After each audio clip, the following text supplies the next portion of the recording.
இந்த வீடியோல தமிழ் இலக்கணத்துல எண்ணிக்கை, இடம், காலம், அளவு, சுட்டுச்சொல் போன்றவற்றை நம்ம பார்க்கலாம். அதுக்கு முன்னாடி இந்த வீடியோவ சப்ஸ்கிரைப் பண்ணுங்க.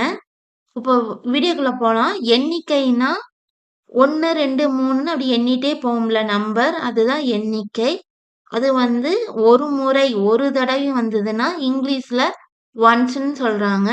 இருமுறை, இரு தடவை, இரண்டாவதாக இதையெல்லாம் ட்வைஸ்ன்னு சொல்றாங்க. அடிக்கடி, பலமுறை, ஆஃபன், எப்பொழுதும், ஆல்வேஸ். எக்ஸாம்பிள்ஸ் பார்த்தீங்கன்னா, the saint speaks once in the year. அந்த சாது ஆண்டிற்கு ஒரு முறை பேசுகிறார். அடுத்தது, ஈட்ஸ் ட்வைஸ் எ டே. அவன் ஒரு நாளைக்கு இருமுறை சாப்பிடுகிறான். மூணாவது, சி லைஸ் ஆஃபன். அவள் அடிக்கடி பொய் சொல்கிறாள். ஈ கம்ஸ் அகெயின். அவர் மறுபடியும் வருகிறார். ஈ கம்ஸ் ஆல்வேஸ். அவர் எப்பொழுதும் வருகிறார். ஒரு முறை, ஒரு தடவை போன்ற சொற்கள் வினைச்சொல்லை தழுவுகின்றன.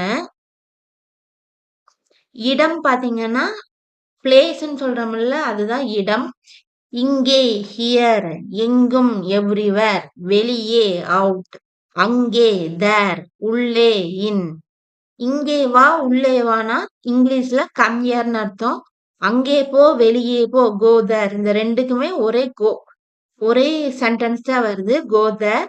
இப்ப காலம் பாத்தீங்கன்னா இப்பொழுது, நவ், இன்று, டுடே. இது நிகழ்காலத்தை தெரிவிக்கும் சொற்கள். இதை இறந்த காலத்தை தெரிவிக்கின்ற சொற்கள் என்னன்னு பாத்தீங்கன்னா நேற்று, ஏற்கனவே, ஆல்ரெடி, முன்பு, பிஃபோர், நாளை, டுமாரோ. இது வந்து எதிர்காலத்தை தெரிவிக்கிற சொல். காலத்தை காட்டும் சொற்கள் வினைச்சொல்லை தழுவி வரும்.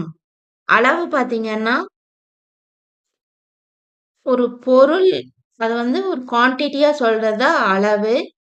சில, சம், போதுமான, சஃபிஷியன்ட், முழு, ஹோல், அதிக, மச். நான் கொஞ்சம் உப்பை எடுக்கிறேன். I take some salt. அவர்கள் போதுமான அரிசியை சேமிக்கிறார்கள்.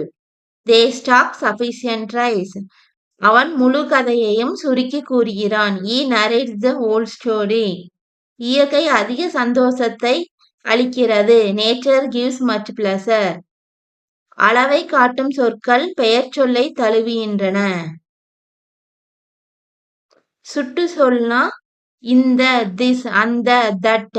இந்த, தீஸ், அந்த, தோஸ். இந்த பறவை, திஸ் பேர்ட். அந்த பறவை, தட் பேர்ட். இந்த பறவைகள், தீஸ் பேர்ட்ஸ்.